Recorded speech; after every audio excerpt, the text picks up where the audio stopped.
بسم اللہ الرحمن الرحیم لی خمسۃ نطفی بہا حرب الوباء الحاطمہ المصطفیٰ والمرتضیٰ وبناہم والسیدہ۔ آج کی جو ہماری گفتگو ہے وہ کوئی اتنی طویل گفتگو بھی نہیں ہے، بس صرف ایک سنی بچہ ہے، کوئی عرب کنٹری کا رہنے والا، وہ کسی ایرانی زکروٹے کو کسی جگہ پر ملتا ہے، اور اس ایرانی زکروٹے کا نام جو ہے وہ السید مصطفیٰ ہے۔ اس سے کچھ سوال کرتا ہے، تو میں چاہتا ہوں کہ ان سوالوں کو آپ سنیں اور ان سوالوں کو بطور لطیفہ کے آپ سن کر ان کو سوچیں کہ یہ کیسا عقیدہ ہے ان لوگوں کا کہ جس عقیدے کا یہ خود دفاع نہیں کر پاتے۔ تو اسٹیپ بائی اسٹیپ میں چاہوں گا کہ ایک جو اس کا سوال ہے نوجوان کا، اور وہ جو ایرانی جو زکروٹا ہے اس کے جو جواب ہے آپ اس کو سنیں اور محظوظ ہوں۔ یہ دیکھیے پہلا سوال آپ ذرا سنیے۔ السيد مصطفى من إيران، مرحبا بك سيد. سلمكم الله. ماذا استفادت الأمة من غيبة الإمام المهدي 1200 عام؟ تفضل أعد. ماذا استفادت الأمة من غيبة الإمام المهدي 1200 عام؟ پہلا سوال وہ یہ کر رہا ہے، وہ جو سنی بچہ ہے وہ اس سے پوچھ رہا ہے ایرانی زکروٹے سے کہ وہ کہہ رہے 1200 سال ہو گئے امام غیبت میں ہے، تو 1200 سال کے اتنے طویل عرصے سے امام غیبت میں ہیں جن کو یہ امام زمانہ کہتے ہیں۔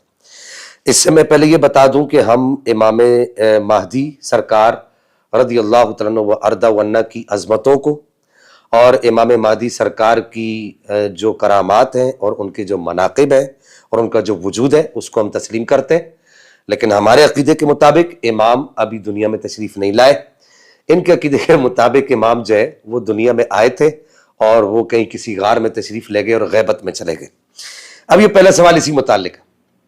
وہ سوال یہ کر رہا ہے کہ وہ کہہ رہا ہے کہ یہ بتائیے کہ 1200 سال سے امام غیبت میں، اس سے امت کو کیا فائدہ ہوا؟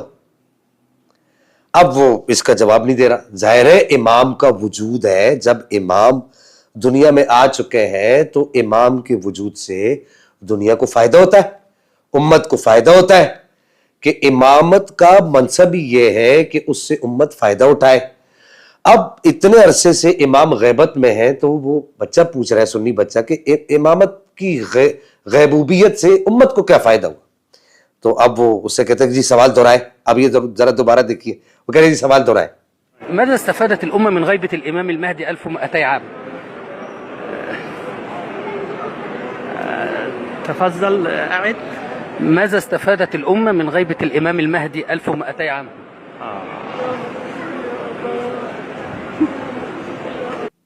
اب سوال جب دوبارہ بھی دہرایا تو وہ کہہ رہے کہ جی میں اس کا جواب نہیں دے سکتا۔ اب دوسرا سوال وہ کیا کرتا ہے، ذرا یہ دوسرا سوال بھی آپ اس کا سنیے۔ طب ما هي مهمة الإمام المهدي في عصر الغيبة؟ الآن أنا معذور في الجواب.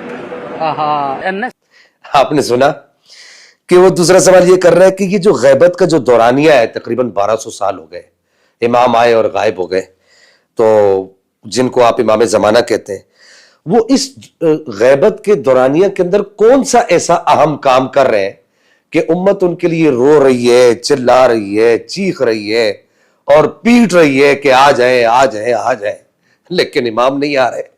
تو امام کون سا ایسا اہم کام کر رہے ہیں کہ حالانکہ اس بچے کے کہنے کا مطلب یہ ہے، وہ عربی میں پوچھ یہ رہا ہے کہ یہ اتنا اہم کام ہے کہ اس وقت امت افتراق میں بٹ گئی، اس وقت امت انتشار کا شکار ہے، امت کے خون سے جو ہے وہ زمین کو رنگین کیا جا رہا ہے، امت کو گاجر مولی کی طرح کاٹا جا رہا ہے۔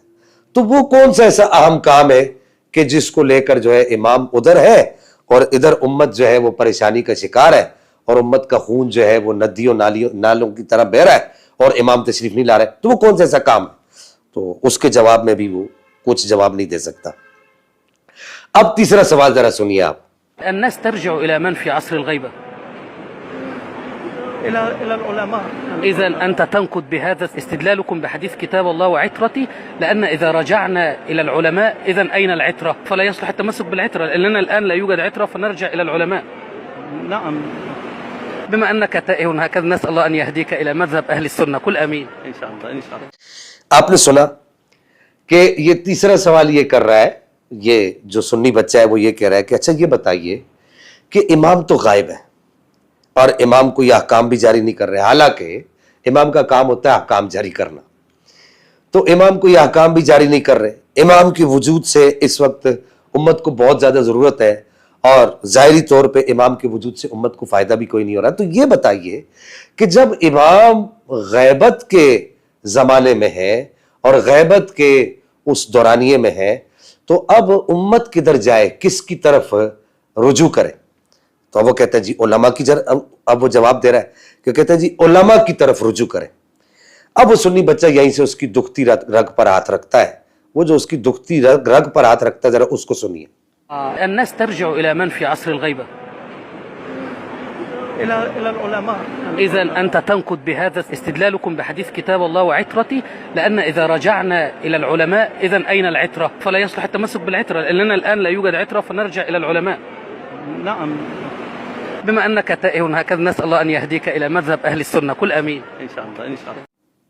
آپ نے سنا کہ وہ دکھتی رگ پر ہاتھ رکھ کر وہ بچہ یہ کہتا ہے کہ پھر تو آپ کا یہ جو استدلال ہے کہ نبی کریم صلی اللہ تعالی علیہ وسلم نے جو ارشاد فرمایا کہ انی تارک فیکم الثقلین کتاب اللہ و عترتی، کہ میں تمہارے درمیان دو بھاری چیزیں چھوڑ کے جا رہا ہوں، ایک اللہ کی کتاب اور ایک نبی پاک کی اولاد، آپ علیہ السلام کی عترت، آپ کی ذریت۔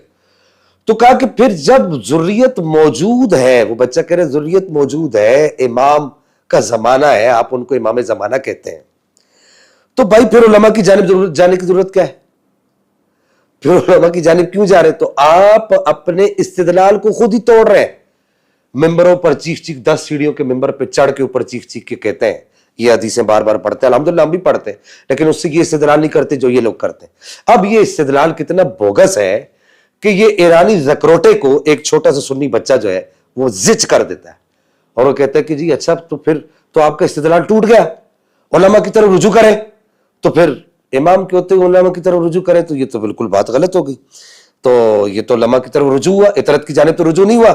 اس کا مطلب یہ ہوا، وہ جواب میں کہتا ہے بچہ کہ اس کا مطلب یہ ہوا کہ آپ جو ہے وہ اہل سنت کے مذہب کی تائید کرتے ہیں، اور ساتھ میں وہ یہ بھی کہتا ہے کہ اللہ آپ کو ہدایت دے، اور کہتے ہیں کہ کہیے انشاءاللہ، تو کہتے ہیں جی انشاءاللہ انشاءاللہ۔ تو یہ ان کے مذہب کی حقیقت ہے کہ وہ کتنا بڑا زکروٹا، اس کی جو وہ پوپ کالیاں تھاپیاں جو اس نے سر پہ رکھی ہوئی ہیں، وہ کالی تھاپی جو اس نے سر پہ رکھی ہوئی ہے، وہ اتنا بڑا آدمی بھی جو ہے ہنسی آپ کو بھی ہنسی آئے گی سب سن کے کہ وہ اس کو جواب نہیں دے پا رہا۔ تو یہ ان کے مذہب کی حقیقت ہے۔ اللہ جل مجدہ الکریم میرا اور آپ کا حامی و ناصر ہو، مسلک حقہ اہل السنہ والجماعہ پر مجھے اور آپ کو قائم فرمائے۔